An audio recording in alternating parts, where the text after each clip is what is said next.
7.2, solving exponential equations and inequalities. So we're going to talk about how to solve exponential equations. The key thing is right here. Here is the key, and that is get the same base. If you get two things at the same base, then you can just drop them and solve the powers. That's the whole thing. So the property of equality of exponential functions, all it says is this: if you get two things that have the same base, then all you have to do is solve the powers. So if these match, then these match. It becomes an easy problem. So knowing your powers here makes life so much easier. So know your powers is a hint. Know your powers. That's all we're going to do. We're going to rewrite stuff in the same base. It's like when I did that example a couple videos ago where I was like, oh, we're going to use this a lot next chapter. Here's where we're going to use it. So for step 1, try to get these bases to match. So 125, I could write that as 5 to the 3rd power. Gotta know your powers, people.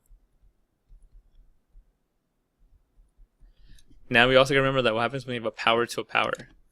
These things, a power to power, you multiply. So you're actually gonna distribute this 3 to both of them. But even before that, right, these match, so you just solve the top. So it's gonna be 5x equals 3 times x plus 2. Very important, distribute the 3. Powers by multiply, so 3x plus 6, do a little mathematics. 2x equals 6, x equals 3. You go back and plug it in, but right now it doesn't work. Let's move on to the next one, same idea, right? So again, I gotta make these powers match. So you gotta understand 32 to what power, like 32 is 2 to what power? That's the whole thing you want to stay in your head. In this case, it's 2 to the 5th. So if you know your powers, it's a lot easier. Right, the bases match, we can solve the powers. So 6x equals 5 times x minus 2. Don't forget to distribute. 6x equals 5x minus 10. Subtract 5x from both sides. X equals negative 10. Let's move on.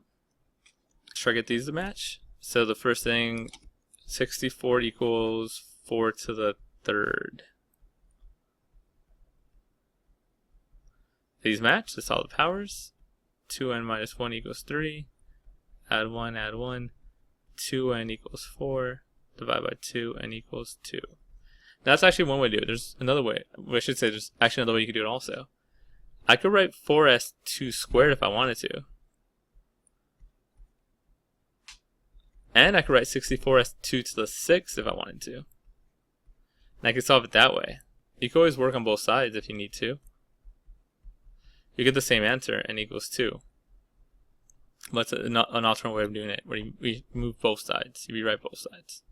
Anyway, the one right here, okay, try to get the bases to match. 49 is 7 squared.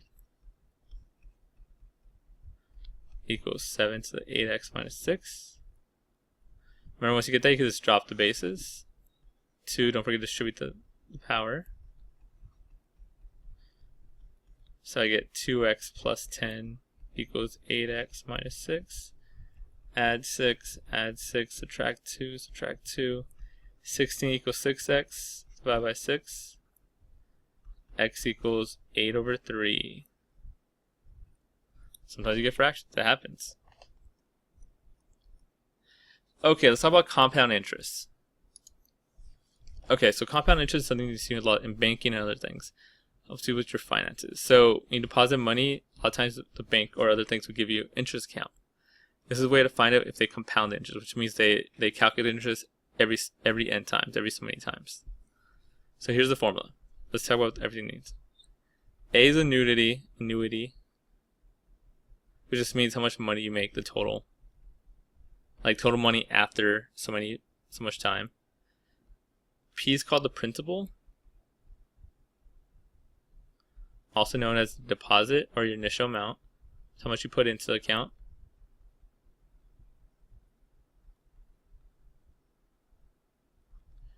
R is rate, and decimal as always. T is time. N's a big one. N's the number of times they compounded per year. So how many times they actually calculate the interest?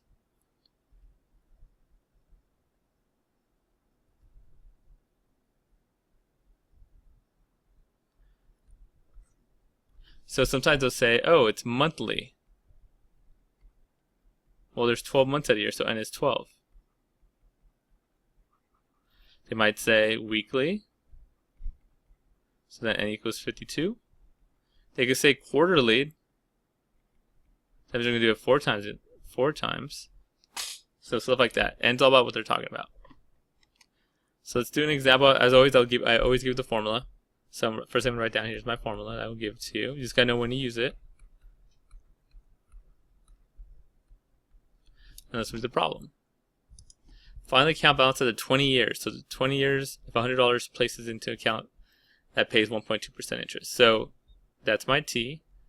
I'm putting $100 in, so that's my principal. My rate is a paltry 1.2% or 0.012. I'm trying to see how much I'm going to make, and I'm compounding it twice a month. Right, so twice a month. There's 12 months a year, and we're doing it twice, so 12 times 2. So n equals 24. That's all I need. My time, how much I deposit, my rate, and then what's my n. So I'm going to figure out how much money I have at the end of 20 years when I do all this. So plug in put $100 in, 1 plus 0.012 over 24, and then twice a month, so 12 times 2. And then NT, 24 times 20. We're going to plug this all into a calculator. So $100 times 1 plus 0.012 divided by 24 to the 24 times 20. And after 20 years, so you go in, deposit your bank when you're 16 years old, you come back 20 years later, you're 36, and you have $127. And I don't want to shortchange you, 12 cents.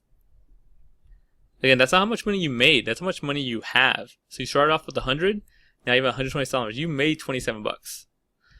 So don't go for that route if the interest is that low and they don't compound twice a month. But that's how much more we're gonna have at the end of 20 years. That doesn't keep with inflation most of the time. So that's pretty bad. Get a higher interest rate, or deposit more money in. That's another way to make more money at the end. Anyway, this next person does it differently. He goes like, I'm gonna go to CD because that sucked. So you do a CD that pays 2.2%, almost double, right? So that's my rate's almost double, 0.025. Compounded bi-weekly, so they're doing it every 2 weeks. So if we do 2 weeks a year, they're doing it every 2 weeks. So we're actually going to divide by 2. So 26. So bi-weekly means every 2 weeks. So if we do 2 weeks a year, divide that by 2, you get 26. That's my N. You deposit $500 in, so we have putting more money in. That's good. What's the balance after 6 years? So again, I'll give you the formula. And plug everything in. Plug in $500, my deposit. My rate is 0.0225. My N is 26. And 26 times 6 years. So we're only keeping it 6 years now. Last one kept that in for 20 years. Now we're going to do 6 years. So 500 times 1 plus 0.0225 divided by 26 to the 26 times 6. So $572. So we made, in this case, again, it's how much money we made, not how much money, it's how much money we have, not how much money we made. 23 cents. This time in 6 years, we made 72 bucks. We made like almost double, triple actually, in like a lot less years. Why? Well, because our deposit was higher and our interest rate was more. The two main reasons. So that's compound interest, right? Again, I'll give you the formula. All you gotta do is find everything, find the principal, how much you deposit, find your rate, they'll tell you. And the only thing that's a little tricky is how many times they deposit per year. So keep in mind, monthly is 12, right? Weekly is 52, quarterly is 4. And then just plug it in and get an answer. Inequalities.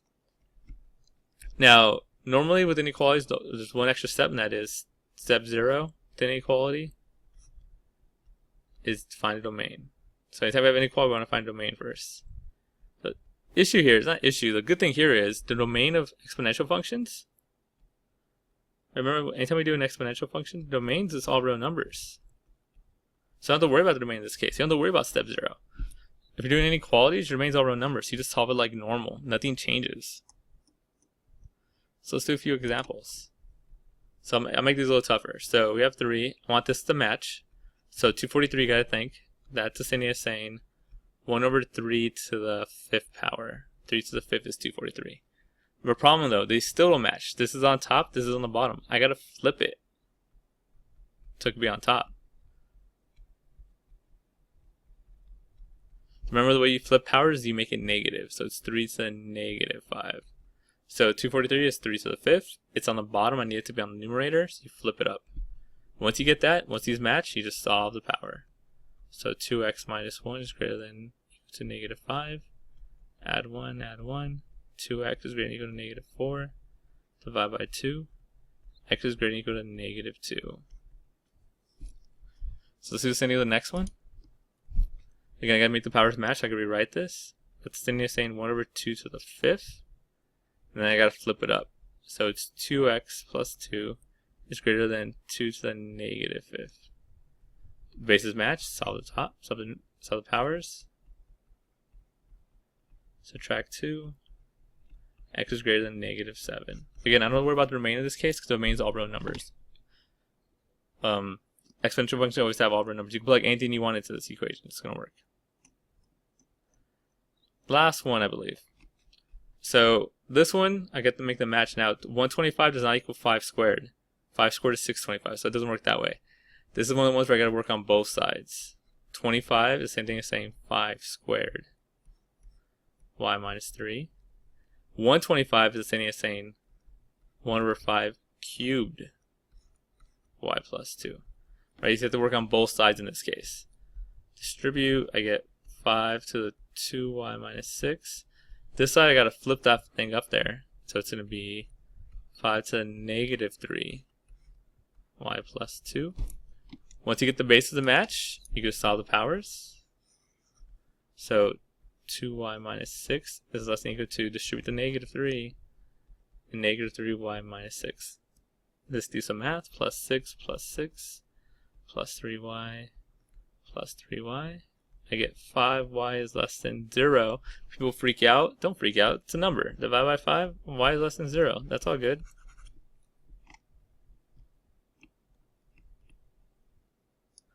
Okay. One last set of problems. So this one's a little different. So what's going on here? They wanted you to write an exponential function. So an exponential function looks like this. That goes through the given points. So it has to go through these points. So the way this works is like this. We're going to sub the points in. Sub points into equation to make two equations. So what I mean by that's this. This is my x, this is my y. Plug it in. So in this case I got 6.4 equals a times b to the 0. In this case I have, I guess my y, 100 equals a times b to the 3rd. So you do that. And then what we're going to do is we're going to solve for one equation. Solve for one equation. And sub into the other equation. So in this case, you can solve for any one you want. I'm going to solve for this one because it's the easiest. B to the 0 is 1. So I have 6.4 equals a. Now that doesn't necessarily have to happen. I could just get like a by itself. It might be 6.4 over b and just plug it in and stuff will work. It's always the same idea though. Solve for one variable and plug into the other variable. Solve for one variable, I should say. We're basically doing substitution method here. So I solved for one of the variables. In this case, it worked out because b was 0, and I just got 6.4 equals a. Then we're going to sub that into the other equation, right? Solve by substitution. Plug it in. So I get this. 100 equals 6.4 b cubed. Right? This was my a. Now all we got to do is solve for b. So next 3 is solve. So divide by 6.4. 100 divided by 6.4. I want to say it's 16 or 8 or something like that. Let's put my calculator to make sure.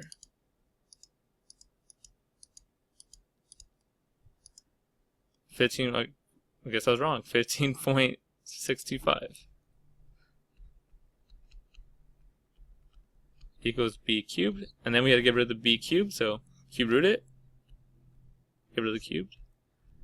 And b equals, I'm going to use my calculator again, because I don't know what that is.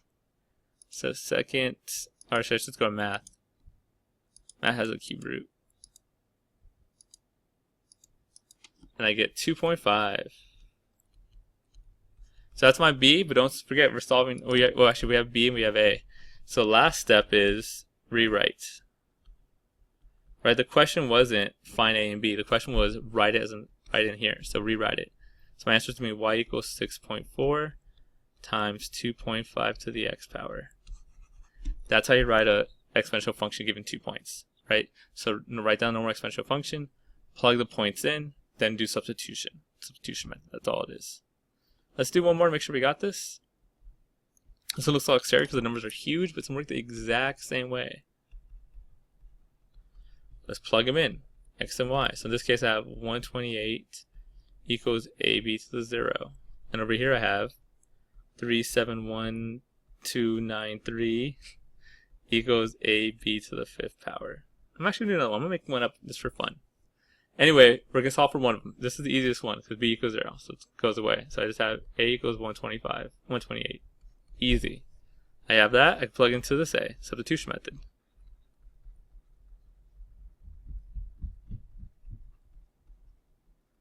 Right? So then I'm going to divide by 128. So now I have 371293 divided by 128, which is that huge number. So all we got to do now is cube root that. Fifth root it, sorry. I need to change my color. Remember, the easy way to do fifth root is this. You select it and just put it to the 1/5 power. Easiest way. You can go to math and go and make the root yourself, but that's the easiest way. So I get a decimal. Man, no nice numbers here. I'm gonna round it to that number. So that's my b, that's my a. Let's rewrite it. Y equals 128, 4.98 to the x power. That's my equation. Let's do one more. We'll make this one up. So let's do one more. Let's do the points 1, 6, and 4 and 162. I'm gonna do one without a 0. So we're gonna do the exact same thing. I want to come on an equation that fits this. So we do what we always do. Plug the points in. So this is x and y. I get 6 equals ab to the 1st, x and y. I get 162 equals ab to the 4th power. So this is something you can see all the time. No matter what number that plug in, you can work the exact same way. Now we're going to solve for one of them. Let's solve for a here. I just think it's the easiest. So a is an equal, divide by b, 6 over b. That's it. Like a equals 6 over b. Can't do anything else. Plug it in. So I'm going to get 162 equals 6 over b, b to the 4th. 4. What did I do next? Well, I reduce. B to the 4th times 6 over b, that's just going to be 162. 6, b to the 3rd power, right? These reduce. All I got to do here is solve. Divide this by 6. That's going to be 27 equals b cubed. Well, to cube root this, b equals 3. Plug that b, I got to find my a, so plug that b in. So a now equals 6 over 3, which is just 2. There's my a, there's my b, so my equation is going to be y equals 2 times 3 to the x. And that's the lesson.